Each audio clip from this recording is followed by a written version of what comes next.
Bună și bine ați revenit pe canalul meu! Astăzi vă voi arăta cum se face acest suport de pahare în formă de floarea soarelui. Pentru început vom avea nevoie de fire de culoare maro și galbenă și de un croșet de 6 mm.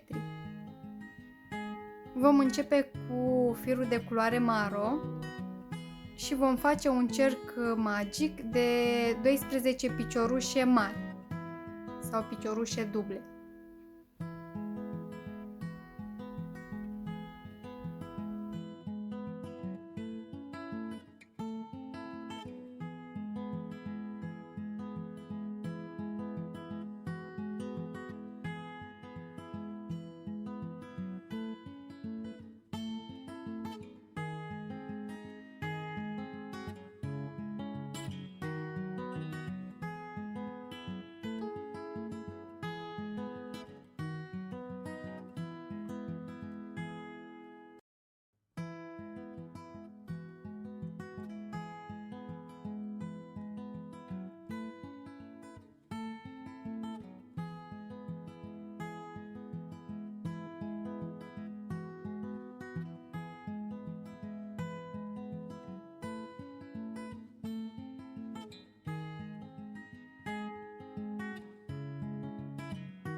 După ce am terminat de făcut cele 12 piciorușe mari, vom trage de acest fir pentru a strânge cercul.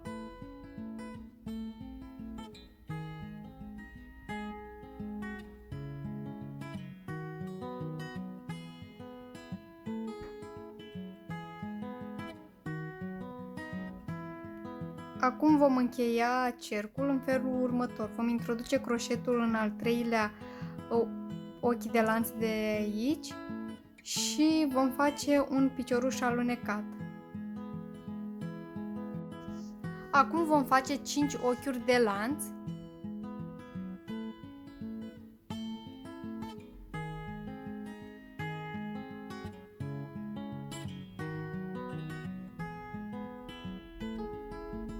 Și vom face un picioruș dublu în primul ochi. Aici. Acum vom face 2 ochiuri de lanț și iarăși un picioruș dublu în următorul ochi.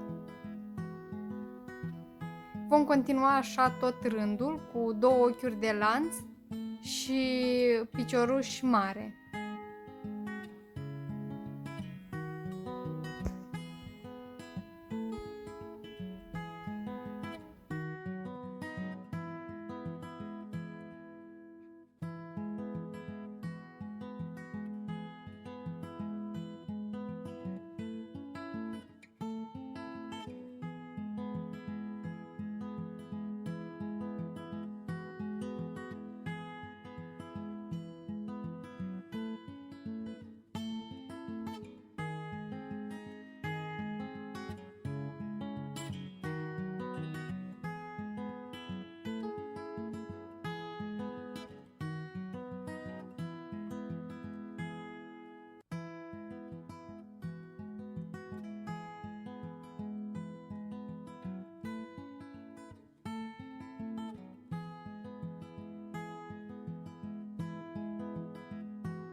Vom încheia și rândul 2, la fel ca primul rând, cu un picioruș alunecat. Acum, pentru rândul 3, vom face 4 ochiuri de lanț.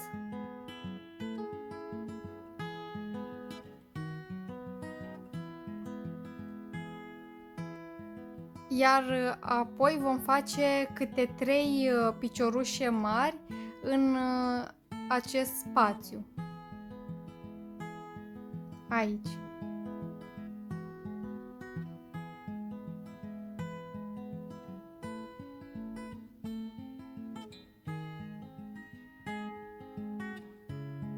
Acum vom face un ochi de lanț și vom continua în celălalt spațiu tot cu 3 piciorușe mari. Așa vom face tot rândul 3 cu 3 piciorușe mari în spațiul acesta și un ochi de lanț.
Pentru a încheia rândul 3, nu vom face la fel ca celelalte două rânduri cu picioruș alunecat. Vom tăia firul și vom face în felul următor.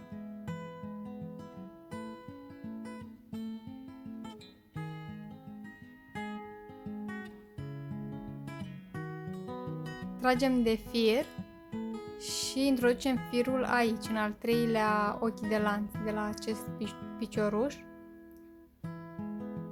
Și nu introducem croșetul pe aici, că uitați, nu o să se formeze ok. Vom introduce croșetul pe jos și vom scoate firul. Și acum am încheiat, uitați, s-a încheiat la fel ca celelalte puncte. Vom ascunde acest fir și vom continua cu galben.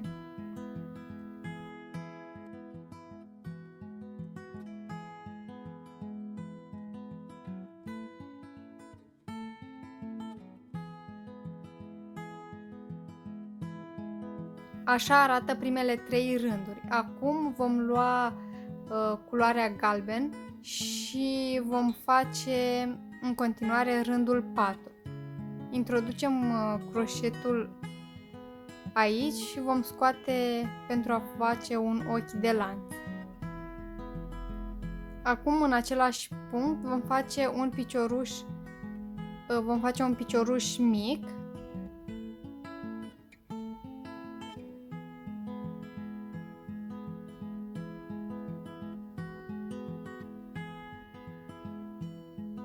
Acum vom face un ochi de lanț și în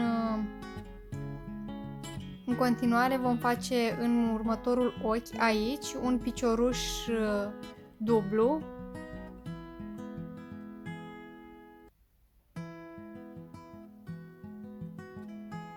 2 ochiuri de lanț, apoi iarăși un picioruș dublu în următorul ochi.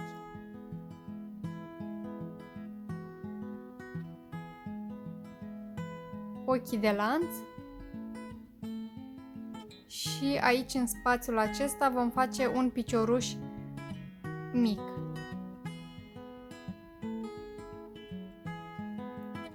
Vom continua la fel cu un ochi de lanț,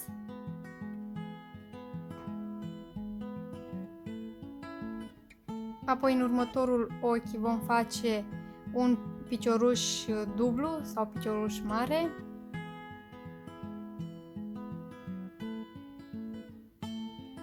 două ochiuri de lanț, iarăși un picioruș dublu în următorul ochi,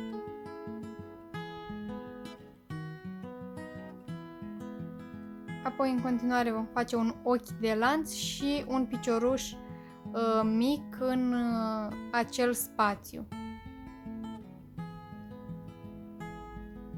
Aici vom face piciorușul mic.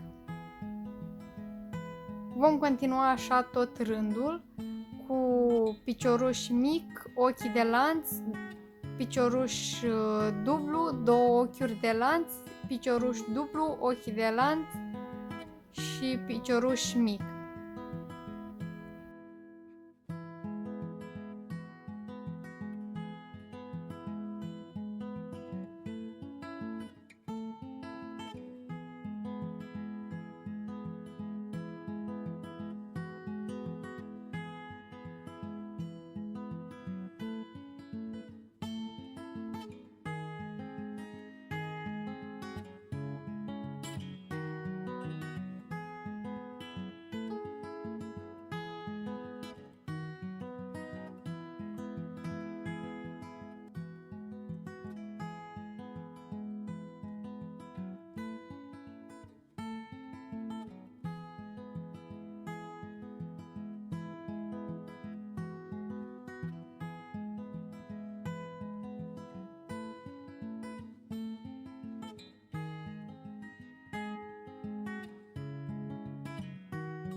Acum vom încheia rândul 4, tot cu un picioruș alunecat.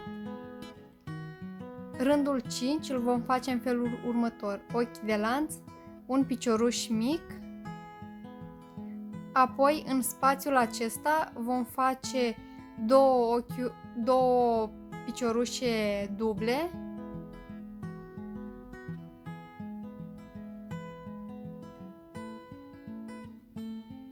trei ochiuri de lanț și în același spațiu vom face încă două piciorușe duble.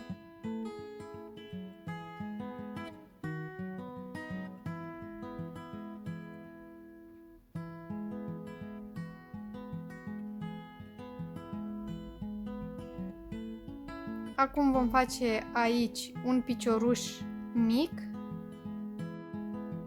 Acum vom face 2 piciorușe mari în acest spațiu, 3 ochiuri de lanț și alte 2 piciorușe mari în același spațiu. Așa vom continua tot rândul acesta cu picioruș mic, 2 piciorușe mari în spațiu acesta mare, și 3 ochiuri de lanț și alte 2 piciorușe mari.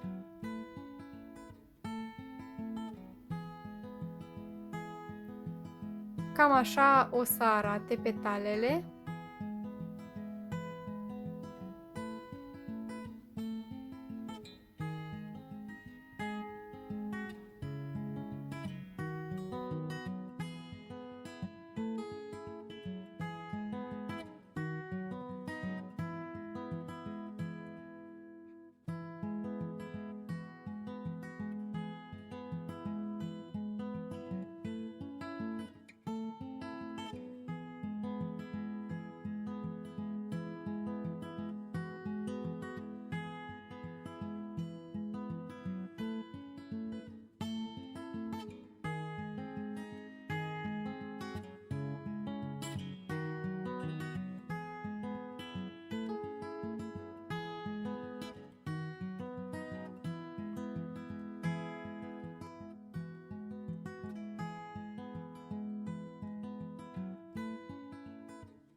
Pentru a încheia și acest rând, va trebui să tăiem firul.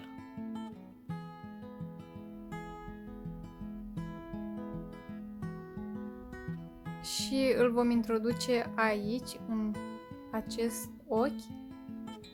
Și vom proceda la fel ca rândul 3.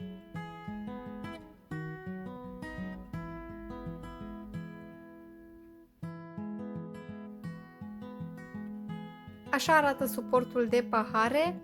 O să vă las un link în descriere unde veți găsi tutorialul scris și schema acestuia. Nu uitați să dați un like și să vă abonați dacă v-a plăcut.